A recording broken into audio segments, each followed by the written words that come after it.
বিনা তদারকে বাগানের ভিতরে এমন দু একটা গাছও থাকে, ৮-১০টা গাছের আওতায় যারা বেড়ে ওঠে। কিন্তু বাবা, তাতে সার্থকতা কিছু আছে? একটা অসহায় ছোট ছেলেকে কেন ছোটবেলা থেকে আফিন খাওয়ানো হয়েছে?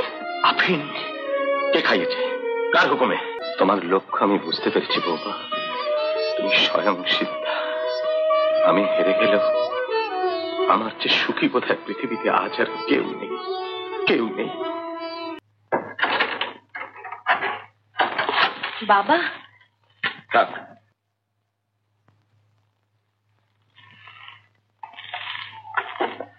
ভেবেছিলাম আমার মতন এ বাড়ির সবাইকে তুমি একেবারে মুগ্ধ করে দেবে, কিন্তু সবার কাছে আমার মাথাটা একবারে হেট করে দিয়েছ। আপনি বসুন বাবা।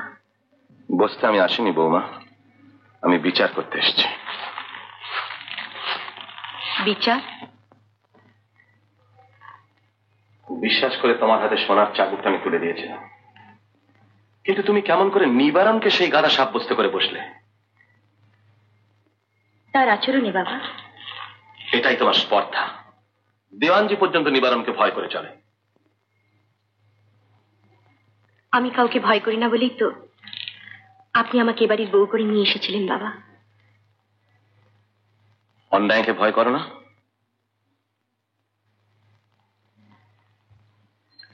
অন্যায় তো আমি করিনি। 100 বার করেছ।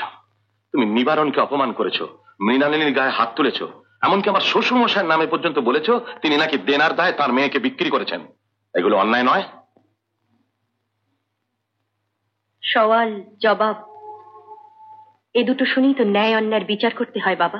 নিশ্চয়, আর সেই জন্যই তো তোমার কাছে এসেছি। কি বলতে চাও বলো। আমারও একটা নালিশ আছে। তোমার নালিশ? হ্যাঁ। কি তোমার নালিশ? কার বিরুদ্ধে? আমার নালিশ আপনার কাছে, আপনার বিরুদ্ধে। কি বললে? ভেবেছ কথার মার প্যাঁচে তুমি আমাকে ঠকাবে? আমি কাউকে ঠকাইনি বাবা, আপনি আমাকে ঠকিয়েছেন। আমি ঠকিয়েছি তোমাকে? শুধু আমাকে নয়, আপনি ঠকিয়েছেন আমার বাবাকে, ঠকিয়েছেন আপনার স্বর্গীয় স্ত্রীকে, ঠকিয়েছেন তার ছেলেকে। বৌমা, প্রমাণ করতে হবে, আর তা যদি না পারো কঠিন শাস্তি পেতে হবে তোমাকে।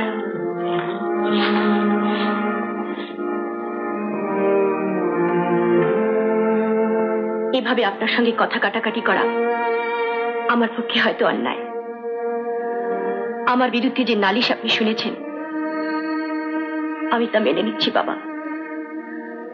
আপনি আমাকে শাস্তি দিতে পারেন। কিন্তু আমার বিরুদ্ধে তুমি যে নালিশ তুলেছ তা কি হবে? আমি তা তুলে নিচ্ছি বাবা। না, তা হবে না। তুমি যা বলেছ তা তোমাকে প্রমাণ করতেই হবে, আর তা যদি না পারো বাড়ির সবার সামনে দাঁড়িয়ে মাথাটি হেঁট করে স্বীকার করতে হবে যে তুমি অন্যায় করেছ, মিথ্যে কথা বলেছ। মিথ্যে আমি বলিনি বাবা।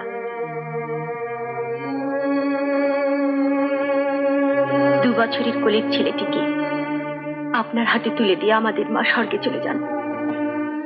তার সঙ্গে এর কি সম্পর্ক? মা মারা যাবার সময় আপনাকে অনুরোধ করে বলে যান তার সন্তানের উপর আপনার যেন নজর থাকে, মা নেই বলে ছেলে যেন অনাদর না পায়। সম্ভব, আর সেই ছেলেই বড় হয়েছে এবং তারই হাত ধরে তুমি এই বাড়িতে কুলবধূ হয়ে ঢোকার অধিকার পেয়েছো। বিনা তদারকে বাগানের ভিতরে এমন দু একটা গাছও থাকে, 8-10টা গাছের আওতায় যারা বেড়ে ওঠে। কিন্তু বাবা, তাতে সার্থকতা কিছু আছে? কি তুমি এসব কথা বলতে আমাকে সাহস পাচ্ছ? সত্য অপ্রিয় হলেও তা বলতে সাহসের অভাব হওয়া তো উচিত নয় বাবা। বলতে পারেন একটা অসহায় ছোট ছেলেকে কেন ছোটবেলা থেকে আফিন খাওয়ানো হয়েছে? আফিন কে খাইয়েছে? কার হুকুমে?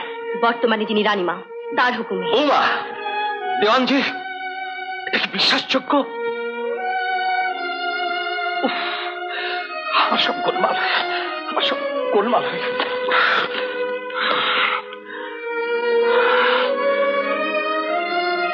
কিন্তু এসব কাজ তিনি কেন করবেন? স্বার্থের জন্য। বড় ভাই যদি অপদার্থ হয়, সে তো গদিতে বসতে পারে না, তাকে ছোট ভাইয়ের হাতের পুতুল হয়ে থাকতে হয়। সর্বনাশ, তুমি আমার এই এস্টেটকে তছনছ করতে এসেছ, গাঙ্গুলি পরিবারকে ভাঙতে হাত তুলেছ। না বাবা, এতদিন ধরে আমি শুধু গাঙ্গুলি পরিবারের সম্মান রাখারই চেষ্টা করে চলেছি। আপনি দেখবেন আপনার বড় ছেলে একদিন আপনার এই এস্টেট রক্ষা করবে। আমার বাবা ভেবেছিলেন সোনা বলে আপনি তাকে পেতেও চালিয়ে দিয়েছেন, কিন্তু আমি ঠকিনি বাবা। আসল বস্তু যার মধ্যে আছে সে একদিন সোনা হবেই। আর সেই স্বর্ণগর্ধবের জন্যই আমি তোমার হাতে সোনার চাবুক তুলে দিয়েছিলাম বৌমা। এখানেও আপনি ভুল করেছিলেন বাবা। বৌমা, গর্ধবের চামড়া দিয়ে যতই ঢাকা থাক, সিংহের ঘরে সিংহই জন্মায়।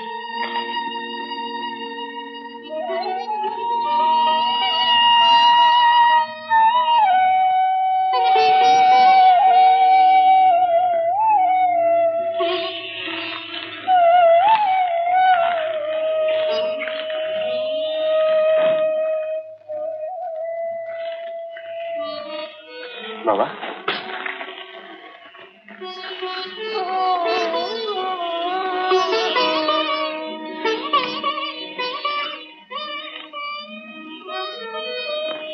গোবিন্দ,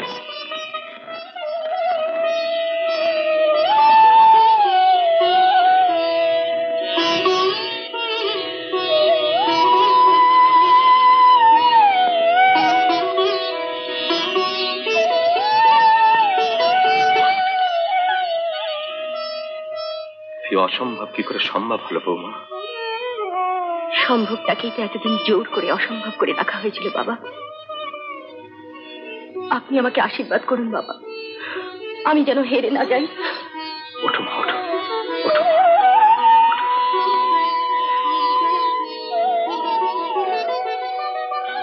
তোমার লক্ষ্য আমি বুঝতে পেরেছি বৌমা, তুমি স্বয়ং সিদ্ধা। আমি হেরে গেলেও আমার চেয়ে সুখী বোধহয় পৃথিবীতে আজ আর কেউ নেই, কেউ নেই। তুমি সত্যি স্বয়ং সিদ্ধা। এত দেরি যে? 1 ঘন্টার উপর তোমার ডেকে পাঠিয়েছি। ইচ্ছা করে দেরি করে এলাম, কারণ তোমার বৌমার মহলে এতক্ষণ কথাবার্তা বলার পর তোমার একটু পরিশ্রমের প্রয়োজন ছিল। এরই মধ্যে খবরটা তাহলে তোমার কানে গিয়ে পৌঁছেছে? নিশ্চয়ই। আমি যখন এ বাড়ির রানীমা, তখন আমার সব খবরই জানতে হয়। মানুষে না দিলেও বাতাসে সব খবর পাই। নিজের কর্তৃত্ব সম্বন্ধে তো খুব সচেতন, তাহলে নিজের কর্তব্যের বেলা এত অবহেলা করে এসছো কেন? এই কৈফিয়ত তুমি তলব করছো না তোমার বউ রানী তোমাকে দিয়ে করাচ্ছে? মাধুরী, শুধু আমি কেন, মেয়েদের সহজাত স্নেহ, মায়া, মমতা, ভালোবাসা তোমার কাছে কৈফিয়ত তলব করবে। আচ্ছা বলতে পারো, কিসের প্রয়োজনে, কোন স্বার্থের প্ররোচনায় তুমি একটা 2 বছরের শিশুকে আপিং খাইয়ে তাকে স্বাভাবিকভাবে বাড়তে দাওনি? উত্তর দাও, জবাব দাও। মাধুরী, তুমি না গোবিন্দর মা? মা? আমি তার মা নই, আমি তার কেউ নই। সে আমার সতীনের ছেলে। আমি তা করেছি, আমার মতন অবস্থায় পড়লে সব মেয়ে তাই করত।